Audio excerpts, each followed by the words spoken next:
The Selfish Path to Romance. Download Chapter 1 for free at drkenner.com and at amazon.com. Hi, Dr. Kenner. To make a long, depressing story short, I met this guy 2.5 years ago when I was about 17. Everything was okay at first, until the first time he hit me and I went back to him. So notice your own choice making there. What did you say to yourself that made you go back to him? This is from Lisa. After that, we continued to be on and off for about 2 years. He would threaten my life, my family life, and he's kidnapped me before out of my parents' home. I had lived with him at one time, and within 3 months, he destroyed my whole apartment. In one word, he was abusive, mentally, physically, verbally, and financially and emotionally. For 2 years, I still loved him. Now, I notice when people use past tense, notice you say loved him.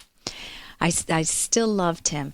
I have been through so much with him. Now, when people usually say, we've been through so much together, you think, oh, parents have died or you've struggled through college, but he's been the cause of your problem. So you've been through so much with him because he's the problem.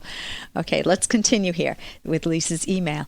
He has choked, spit, punched, pushed, kicked, tied up, and even thrown me in the trunk of my car before, my own car before. He is bipolar and he drinks. No excuse for his behavior. I don't let people get off on the bipolar excuse. And there is a book by Corey Newman, Bipolar Disorder, a Cognitive Therapy Approach, that I highly recommend for his therapists if they don't use it already. Actually, let's continue because he does not have the luxury to just go down the street and go to a therapist, because guess where he is right now? He has been in jail now for the past 6 months. The day he left, I found the spiritual strength to leave him and to look at the whole picture, not just the sunny side. Help me understand what the sunny side was. Maybe the sunny side was the kidnapping. You always hurt the one you love. I guess so. That's my husband. I am still processing. Is something wrong with me if I still miss and love him after 6 months? I don't want to be abused. But why do I think about him every day? Lisa, what you need is some heavy-duty introspection and some therapy. ASAP. You need the self-understanding. You need to do the introspective work to find out why you went back to him even the first time after he hit you, let alone all the other things he's done to you. So you want to look at, did you have a history of abuse in your family? And maybe when you were being abused by dad or mom, that was the only time you were getting attention. So this is a very familiar pattern for you.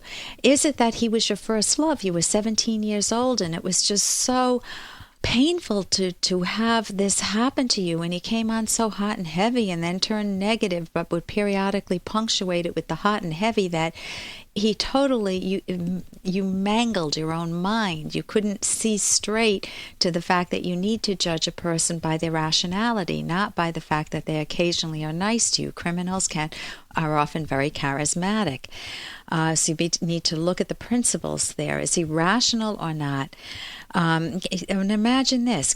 Hey, I got to interrupt this because we've got to pay some bills. 30 seconds, that's it. A very quick ad, and then Ellen will be back. Romance. Ugh, I wish guys knew more about what we want from a relationship. Boy, I wish I knew more about what I want. Where's that ad I saw? Here it is. The Selfish Path to Romance. A serious romance guidebook. Download Chapter 1 for free at selfishromance.com and buy it at amazon.com. The Selfish Path to Romance. That is interesting. So you need to look at the principles there. Is he rational or not?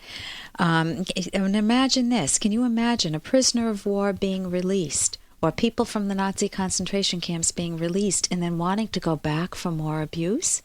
Now, if they were psychologically very, very damaged, there may be some outliers who would do this, but most people would hate the Nazis for life, hate that whole ideology, and embrace America, embrace individual rights, and embrace their own life and work to achieve their own happiness. So notice, this is not an optional moral issue. This is not optional.